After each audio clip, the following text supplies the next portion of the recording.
What is going on, everyone? My name is Andy. Welcome back to another FPL video. In this one, it's transfer tips ahead of game week 38. We are, of course, now just looking at one game week. So in some ways, it makes it a little bit easier, right? You don't have to worry about future plans, future fixtures, double game weeks, blanks, and stuff like that. But because it's the last chance to gain some points, it feels like a lot of pressure on getting that transfer right. So I think for a lot of this, because it's just 1 week, we can probably go through some of these players a little bit quicker than normal. So do give it a like if you enjoy it. Keep hitting that subscribe button. So we'll start off with the big one. Mo Salah, 144,000 transfers out already this week. And I think the simple answer is, if you don't think or you don't know for sure that Salah is starting, you probably have to sell him. For me, it's just way too much money last day of the season to try and get some points to have that on the bench. Like 13 odd million on the bench is just not good at all. In a normal week where there's a few more weeks left, sure, you might keep him on the bench, play someone else, and then have him back for future weeks. That doesn't matter now. So I think if he's not starting, if we don't get confirmation or you're fairly sure he doesn't, I think he's got to be sold. Now, in terms of replacements, there's lots of options, right? De Bruyne, Manet, Son, you can put the money into someone a bit cheaper, Mason Mount, Phil Foden, someone like that. I don't know, whoever you want, and then put the money up front, Lukaku, Vardy, Kane. There's so many options, right? And I'm going to talk about different options in this video. We'll talk about them in the preview. I've got Salah, so I'll talk about him on my team selection. But I do think if you don't think he's going to start, he's got to go. For what it's worth, there was a lot of players rested against Southampton. Obviously, they did win as well, so the title is still on. They need City to drop points. Yes, it's very unlikely that will happen, but if it does, Liverpool just need a win and the title is theirs.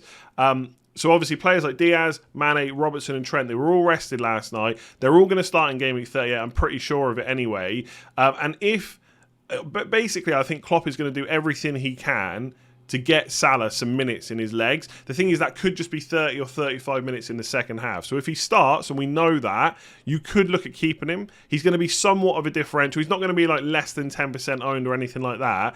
But compared to his normal ownership, it is going to be fairly low. So in some ways, it's going to be a bit of a differential, and even like a differential captain. So I don't think there's any harm with keeping him if he starts, but I do think his minutes could be managed, and that would be my worry. But again, flip side is, I think Klopp will do everything he can to get minutes in his legs, because it's 6 days until the Champions League final, and rhythm, match fitness and stuff like that does matter. So if you know he's not going to start, or you don't think he's going to, I think he's got to be sold. If he does start and you want to go a bit different, you could definitely keep. I've got him. I'm going to talk about him in team selection. I'm probably siding with selling right now. All right, so talking about big hitting midfielders, Kevin De Bruyne, nearly 62,000 transfers in already. He did blank against West Ham, but obviously we've still got that 4-goal haul in the back of our minds. Now, on paper, Villa at home looks like a pretty good fixture. I think if this was like game week 16 or 27 or something like that, you think, yeah, Kevin De Bruyne are really good. Obviously, crazy things can happen in football. Game week 38, a lot of pressure on. You know, if Liverpool go ahead, Villa nick a goal, there might be a bit of panic that sets in for City. Although I do recall, maybe it was last season, City, I feel like City did go behind and then they comfortably won. So I think on paper this looks like a really good fixture. So the only question is Kevin De Bruyne the best way to spend the money? Now, every single week you should just pick the best, the players that you think are going to score the most points. But I do think game week 38 out of all of them is one where you could maybe kind of go against your gut feeling to go for someone that's a little bit less owned, and just hope that in that 1 week you get a little bit of luck. So as an example, do I think that Son is a better option than De Bruyne this week on paper? Absolutely yes, right? Again, if this was like game week 20 and I had the choice between Son against Norwich or De Bruyne against Villa, I'm going to go for Son every single time. But if you've got like a big gap of rank to catch and you're not worried if you go down, if it goes wrong, then going for De Bruyne over Son might be a pretty nice move. But in isolation, I do think that Son is the better option. I also think that someone like Manet could be a huge differential. It always feels like every single season in game week 38, we're talking about Manet as a differential. Suddenly we realise he's this really good player. Maybe we don't have triple Liverpool already. Maybe Salah is someone that we're going to sell. And so Manet is definitely an option. I think the thing I prefer is his goal threat is just higher than De Bruyne. So if I'm looking for that big haul on the final day, I want to go for the guy that's more likely to get me the goals. Obviously, De Bruyne, very good for bonus, and of course he can score. He's just scored 4 goals in one game. I get that.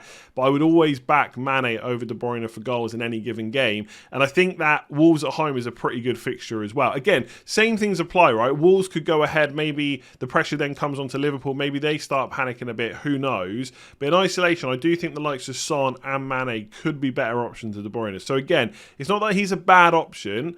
I would just question whether he's the best option this week with the money. But if you want to do something a little bit different, if you want to chase that another 3-4 goal haul from De Bruyne, he certainly ain't a bad option. So I want to talk about Ollie Watkins, but really this could be any Villa player that goes by the name of like Watkins, Coutinho, or Danny Ings that people have brought into their teams. Obviously ahead of a pretty tough fixture against Man City away. Now we haven't seen, or at the time of recording, I haven't seen the second Villa game of Game Week 37. But in some ways I like that. So I'm not persuaded by what happens in that game when I give you my opinion. So ultimately, I think in almost all cases, I would sell my Villa players this week. It's the toughest fixture you're going to have all season. Of course, if they nick an early goal and like all that stuff I just said about Man City, maybe they get that kind of momentum to go and try and nick another one, but I'm not sure that's how the game is going to go, and so any of my attackers I'd probably sell. And I think you have to be careful about the amount of hits you take in Game Week 38 because you don't have future fixtures to make those points back. You've got to make them back straight away. But in this case, I think one thing to remember is you've got these players in because of back-to-back double game weeks. Whether or not it went right or went wrong and you didn't get enough points and stuff like that, I don't think that's the way to think about it. You're almost, in some cases, like almost forced to get Villa players because of the way the season was structured. So to spend some points to get rid of them, I think that is perfectly fine. If it was a different fixture, anything outside of maybe Chelsea away or Liverpool away or something like that, you can make a case to keep them. But if you're being forced to play them, i.e. you don't have a good bench option to come in, I think I'd sell them. So Watkins or Ings, you've got the likes of Tony. You could go for Nketiah if you want to keep it cheap. If you've got the money, you could go up to Vardy, Kane, Lukaku if he's going to start, players like that. Obviously, the same start thing applies with Vardy as well. And then with Coutinho, cheap midfielders, Mount, Foden. You could even go to Saka if you don't already own him. Kulusevski, if you sold him, has got Norwich away.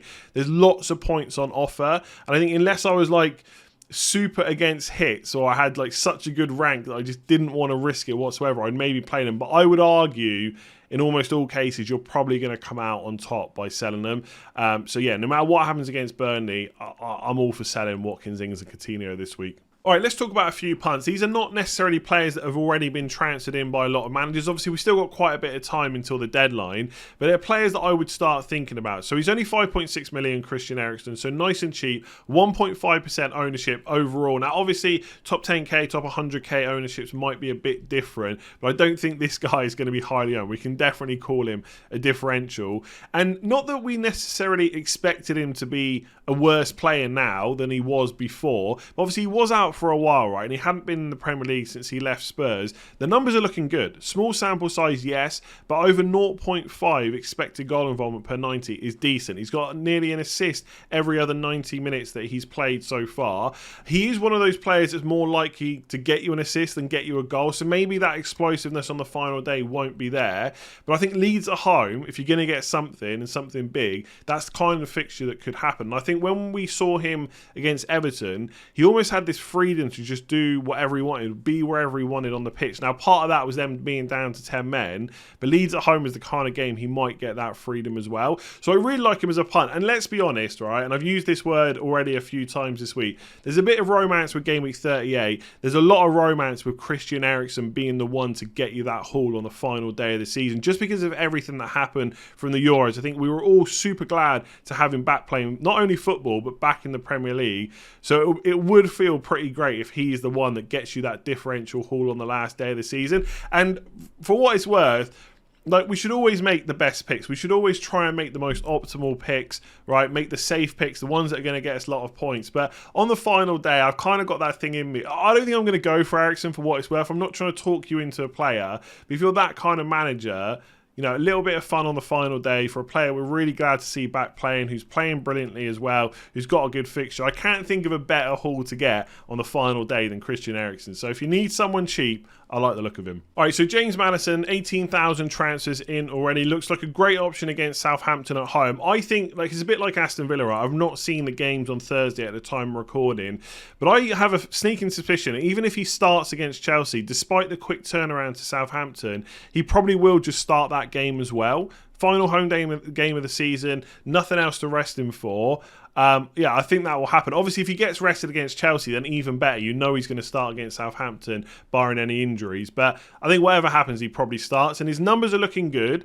I think one thing I've said in the past is, like, James Madison, yes, he's had that in his locker where he can score those long-range goals, but you can't always predict them. Like, sometimes he's gone on those streaks, and if you've got him, it's great. And if you miss the wrong time, you get it wrong and you own him at the wrong time, it's not great. But his expected goals per 90 minutes has improved this year. I think it was about 0.19 this year. Now it's 0.29. That's a pretty decent increase in numbers. His goals and assists per 90 minutes are looking decent. 4.8 points per match. These are all really good things. I think he's a really good option. Again, the only question is, are there better options around his price? So 6.9 million, there's not too many other options like Saka, Kulusevski, Ericsson we've just spoken about. If you've got the money to go up a little bit, then I do think targeting that Liverpool game against Wolves could be decent. And if you haven't got the money to go up to Manet, I'd be very, very surprised if Luis Diaz doesn't start that final game. So at 8.1 million, I know obviously it's not quite the same price, but if you've got the money, he could be a bit of a differential over James Madison. I also really like that Chelsea fixture against Watford. I think Leicester can do really well against Southampton. I absolutely do. But Chelsea versus Watford is really enticing as well. So again, if we're comparing in isolation the best players, is James Madison better than Mason Mount? I would probably question that and go for someone like Mount instead. So James Madison's a really good option, like De Bruyne. There might be some slightly better options if you've got a bit of extra money, but I wouldn't begrudge anyone that wants to get some points against Southampton. I'll be honest, Game Week 38 is just that week where you could pretty much list every single player in the league and say, well, they're a potential punt, they're a potential differential. Who knows? You could get a haul on the final day. Game Week 38 just feels like that a lot to me, but we are talking about cheap forwards. I mentioned Nketiah briefly earlier. He's an option. I would say his ownership in the top 10k actually might be fairly high, just because of obviously that game, or the double game week, which started with Leeds and had Spurs in as well. But I wouldn't worry too much. If you think Nketiah is better, fair enough. And like Tony's not going to be high owned either, but Callum Wilson definitely not. 1.1% overall ownership. He is back now. He's fit. I don't expect a toothless performance against Burnley. I think, yes, they've had their final home game against Arsenal. The atmosphere was incredible, but they're going to want to go out on a high. I think they've got such good momentum right now. And obviously every team wants to win, I get that. I don't think they're going to down tools against Burnley. And obviously Burnley are going to be fighting for their life. And if at some point they have to go for it, that is going to play right into Newcastle's hands. And let's be honest, as long as Wilson's fit, he's going to start again, right? Between him and Chris Wood, there's not really any comparison for Newcastle's number one striker. Maybe they'll sign someone next year and that'll muddy the waters a little bit. But right now, it's Callum Wilson's spot to lose. He will be on penalties when he's on the pitch as well.